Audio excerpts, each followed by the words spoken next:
Student guideline programme के तहत आज प्रशिक्षु आईपीएस दीप्ति मोनाली नौरंगा पंचायत के नौरंगा माध्यमिक उच्चतर विद्यालय में शिरकत की और उन्होंने छात्रों को संबोधित करते हुए कहा कि आप असफलता पर ध्यान नहीं दें, आप अपने करियर पर ध्यान दें और मेहनत करते रहें। आप एक दिन ज़रूर कामयाब होंगे। मैंने भी बहुत उतार चढ़ाव देखा। मैं भी 2 बार आईपीएस की परीक्षा में असफल रहा, लेकिन मैंने प्रयास नहीं छोड़ा और आज आपके सामने खड़ा हूँ। उनका भव्य स्वागत प्रधानाध्यापक ने किया और बच्चों को उन्होंने संबोधित किया। आइए देखते हैं रिपोर्ट में धर्मेंद्र कुमार गया, आकांक्षा न्यूज।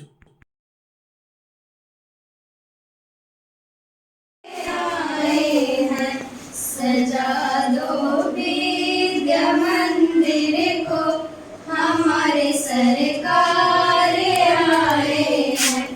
हुई रोशन हमारी गलियां, अतिथि सरकार आए हैं। सजा दो विद्या मंदिर को, हमारे सरकार आए हैं।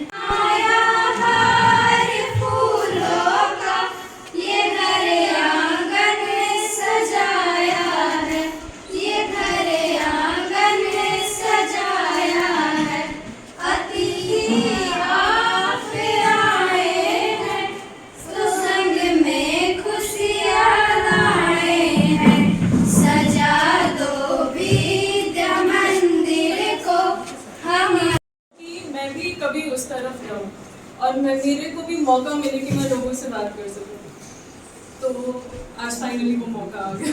तो बहुत अच्छा लग रहा है यहाँ पर आकर। मैं कुछ चीज़ें बताना चाहूँगी। करियर की जहाँ तक बात है तो मैंने 12th करा था 2016 में, 5 से 8 साल पहले। तो अभी करियर के वाइज देखा जाए तो आप लोगों के पास ये चीज़ मेरे पास नहीं था, मैंने रखा ही नहीं था, कॉलेज में जाके करने की चीज़ें। तो आप लोगों के पास चैट जीपीटी है, बहुत सारे लोग हैं, टीचर्स हैं गाइड करने के लिए। और सबसे बड़ी बात तो ये कि हमारे समय में आपको ऐसा लग रहा होगा कि मैं पता नहीं कौन से ज़माने की बात कर रही हूँ, बट एक्चुअली हमारे समय में कम जानकारी होती थी। तो हमें लगता था डॉक्टर, इंजीनियर, आईएएस, आईपीएस, यही 3-4 चीज़ें होती है, वकील होता है, कुछ कुछ होता है। आज तो आप लोग देखते होंगे, यूट्यूब पे भी देखते होंगे, लोग स्पोर्ट्स में इतना अच्छा कर रहे होते हैं, आर्ट्स में इतना अच्छा कर रहे होते हैं, है ना। तो ऑप्शन और सीखने सिखाने के लिए तो बहुत सारी चीज़ें। मैं कुछ बेसिक चीज़ें बताना चाहती हूँ जो कि इर्रेस्पेक्टिव ऑफ आप किसी भी टाइम पे हो, लाइफ के किसी भी स्टेज पर हो, वो काम आने वाली है। जो मेरी जर्नी थी वहाँ से यहाँ तक की, वो बहुत उतार चढ़ाव भरी रही है। जो चीज़ सबसे पहला स्टेप होता है वो होता है बड़े सपने देखना। जब भी कोई इंसान मुझे स्टेज पे खड़ा दिखता था और वो जब बता रहा होता था कि मैंने ये किया, वो किया, दिस दैट, मैं वो क्या बोल रहा है उससे एक कदम आगे जाके ये सोचती थी कि यार इसने ऐसा क्या किया होगा कि आज ये वहाँ पहुँच गया, और मैं ऐसा क्या करूँ। तो सपने हमेशा बड़े देखते हैं। सपने देखने के तो पैसे लगते नहीं है ना। आप जितना ज़्यादा हो सके उतने बड़े सपने देखो। आप यहाँ का टारगेट रखोगे, कहाँ जाके गिरोगे, यहाँ पे आओगे, पर कम से कम यहाँ तो आओगे। अब जब आप सपने बड़े देखते हैं, दिमाग में क्या आता है कि यार ये तो बहुत अनरियलिस्टिक लग रहा है, होगा कि नहीं होगा। मुझे खुद लगता था कि मतलब स्पेशली पढ़ती तो मैंने कभी इमेजिन नहीं किया, ठीक है, पर लगता था कि कुछ क्या ऐसा करे या क्या करे। असफलताएं होती ही होती है। मैं बताती हूँ आप लोगों को, मैं 11th-12th में थी, मेरा पीसीएम था, फिजिक्स केमिस्ट्री। मेरे मन में था कि आईआईटी करना है, आईआईटी से बीटेक करेंगे। मेरा जेईई मेंस निकला था, एडवांस में निकला, तो बहुत ज़्यादा मनोबल गिर गया था। लगा कि एक चीज़ का मन था वो भी नहीं हुआ। फिर इतना दिमाग खराब हुआ मेरा, मैंने कहा अब हम बीटेक करेंगे, हम इंजीनियरिंग करेंगे, हम कुछ और ही करेंगे। तब मेरे दिमाग में आया सिविल सर्विसेज का। फिर दिल्ली यूनिवर्सिटी से मैंने फिलॉसफी में बैचलर्स करा। अब फिलॉसफी ऐसा सब्जेक्ट था जो मुझे पता भी नहीं था, जब मैं एडमिशन ले रही हूँ उससे हफ्ते दिन पहले तक मुझे पता भी नहीं था कि ये कोई सब्जेक्ट एग्जिस्ट करता है, क्योंकि पता ही नहीं था। हम लोग PCM, स्कूल, इंजीनियरिंग, डॉक्टर यही सब जानते होते थे। एक चीज़ था, घर वाले हमेशा सपोर्ट करते थे, पर वो टू वे होता है। जब घर वालों को लगता है कि बच्चा मेहनत कर रहा है तो घर वालों को विश्वास करता है, ठीक है। तो आपको भी वही चीज़ करना है। आप मेहनत करते दिखेंगे, घर वाले हो गए, टीचर्स हो गए, वो सारे लोग आपको सपोर्ट करेंगे, आपकी बात को समझेंगे। मेरे केस में भी यही हुआ। जब मैंने घर में बोला कि बीटेक नहीं करेंगे, हम जा रहे दिल्ली यूनिवर्सिटी, हम बैचलर्स करेंगे, उन्होंने कहा कि पक्का कर लोगे? मैंने कहा हाँ, हम संभाल लेंगे। फिलॉसफी जैसा कि मैंने बताया कुछ नहीं आता था उसके बारे में, पर मेहनत करने की आदत थी। और आप लोग विश्वास नहीं करेंगे, दिल्ली यूनिवर्सिटी में आई वॉज द टॉपर पूरी यूनिवर्सिटी में। ये बात मैं अपनी तारीफ के लिए नहीं कह रही, ये बात मैं बता रही हूँ ये विश्वास दिलाने के लिए कि आप अगर मेहनत करने के लिए दृढ़ निश्चय कर लें, कुछ भी चीज़ हो, कुछ भी, मतलब कुछ भी। फिलॉसफी मुझे इतना अच्छा लग गया कि मैंने मास्टर्स भी करा था, फिर मैंने PhD वाला एग्जाम भी निकाला उसमें। आज अगर मैं यहाँ नहीं रहती, मैं PhD कर रही होती फिलॉसफी में, ठीक है। UPSC का जो एग्जाम है, जो ये बिल्कुल सही कह रहे, कठिन होता है, बहुत कठिन। तीसरी बार में निकला मेरा, पहली 2 बार में नहीं निकला। जो फर्स्ट स्टेज होता है प्रीलिम्स, वही नहीं क्लियर होता है, तो वो भी बहुत दिमाग खराब होता है। तो असफलताएं आती हैं, सपने आप जो देखेंगे वो आपके हिसाब से पूरे नहीं होंगे, पर फिर ऊपर वाले के हिसाब से पूरे होंगे, और वो ज्यादा खूबसूरत होता है। मैंने नहीं सोचा था कभी वर्दी के बारे में, पर आप विश्वास नहीं करेंगे, being a female when I wear this uniform, एक अलग तरह का आत्मविश्वास है। तो ये तो जो हो रहा है अभी मेरे साथ, ये मेरे सपने से भी ज्यादा खूबसूरत। ताली मारा जी।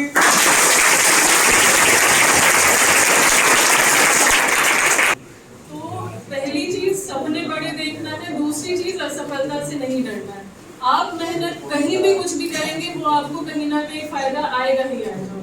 UPSC नहीं निकल रहा था, मैं 3-4 तरह के एग्जाम्स दे रही थी, वो एग्जाम्स भी क्लियर नहीं हुए थे, बल्कि स्टेट का जो एग्जाम होता है ना BPSC, वो भी क्लियर नहीं होता था मेरा, पर इसके लिए पढ़ाई करते थे, वो लास्ट में UPSC के लिए काम आ गया। तो मेहनत कभी वेस्ट जाता ही नहीं। मेरा 10th तक संस्कृत था, मैंने हिंदी नहीं और संस्कृत ही पढ़ा था, तो लगता था कि यार इसका क्या ही काम आएगा, कभी सोचा ही नहीं था। पर फिर जब फिलॉसफी लिया मैंने, और जब श्लोक पढ़ना होता था हमें, तो इत्तेफाक से बाकी बच्चों को रटना पड़ता था, मुझे संस्कृत का अंदाजा था, तो काम आ जाता था, तो मुझे याद रहती थी चीजें। उसी तरह से जब आप सबने बड़े देख चुके हो, जब आपने अपने मन से असफलता का डर हटा दिया है, तो तीसरी जो चीज होती है वो होती है अनुशासन। अनुशासन ऐसी चीज है कि ऐसी बात नहीं है सिर्फ विद्यार्थी जीवन में इसकी जरूरत है, मुझे भी जरूरत है अपनी जिंदगी में, हम सबको जरूरत है अपनी जिंदगी में। आपका जो लाइफ का स्टेज है वो बिल्कुल मेक और ब्रेक वाला है, तो आपको थोड़ा ज्यादा जरूरत है कि आपके आसपास जो भटकाने वाली चीज, जैसे सोशल मीडिया हो गया, जैसा कि मैंने बताया 12th तक बाकी बच्चों के पास था मोबाइल, मेरे पास नहीं था, मुझे जरूरत नहीं है। मैं ये नहीं कह रही मत रखो मोबाइल, अरे बिल्कुल रखो, पर इसका सही उपयोग भी आना चाहिए। आप लोग इतने ज्यादा बड़े और समझदार हो गए हो कि आपको पता है किस चीज का कैसे उपयोग करना है। दोस्तों की जहाँ तक बात आती है, संगत अपना हमेशा अच्छा रखें। मेरे घर में कहते थे, ये मैंने इतने अच्छे से देखा सीखा है कि जब मैं दिल्ली गई, वहाँ पे बहुत तरह के लोग थे, और मुझे जैसे किताबें पढ़ने की आदत नहीं थी, मतलब होता है ना कहानियाँ, नॉवेल्स पढ़ते हैं, मुझे नहीं आदत थी। पर कॉलेज में मेरे ऐसे दोस्त बने, वो एक साल में 200 किताबें पढ़ जाते थे, इतने शौकीन थे वो किताब पढ़ने, कहानियाँ वाली ही किताबें, इंग्लिश फिक्शंस होते थे। तो उनकी जो बातें सुनती थी तो मुझे भी लगा कि यार ऐसी क्या चीज़ें, इन्हें इतना इंटरेस्ट आ रहा है इन सारी चीज़ों में, तो मैंने भी 1-2 किताबें उठाई। पढ़ते पढ़ते इतना इंटरेस्ट आ गया कि UPSC में जब हमें इंटरव्यू में अपना हॉबी बताना होता है, तो मेरा हॉबी ये था बुक रीडिंग था, सब तरह की बुक्स में पढ़ती थी। अब आप सोचो, वहीं पे दूसरे तरह के भी दोस्त हो सकते थे, उनके कुछ और शौक भी हो सकते थे, हो सकता था कि क्लास बंक करते हैं, पता नहीं ले जाते, कॉलेज में कौन ही देखता है। पढ़ जाती उनके संगत में रहती होती, कहीं घूम रही होती, कहीं भटक रही होती, और आज कुछ कारण है मैं यहाँ बैठी हूँ। आप घर वालों की बात मानिए, टीचर्स की बात मानिए, दोस्त अच्छे बनाइए। जो हम लोग हैं, हमारे अंदर विवेक नाम की चीज़ होती है, अंदर आत्मा की आवाज़ होती है, उसको सुनिए। कोई भी डिसीजन लेना, दोस्त हो गए या कभी लग रहा है ये सही है या गलत है, क्या करें नहीं करें, आप बिल्कुल शांति से बैठिए और सुनिए, सोचिए। ये विवेक नाम की चीज़ ना हमेशा काम आती है। जब आप डिसिप्लिन में रहेंगे, मैं आपको बता दूं, मेरे साथ जो भी मतलब IIT नहीं हुआ, मास्टर्स में भी मेरा मन था JNU से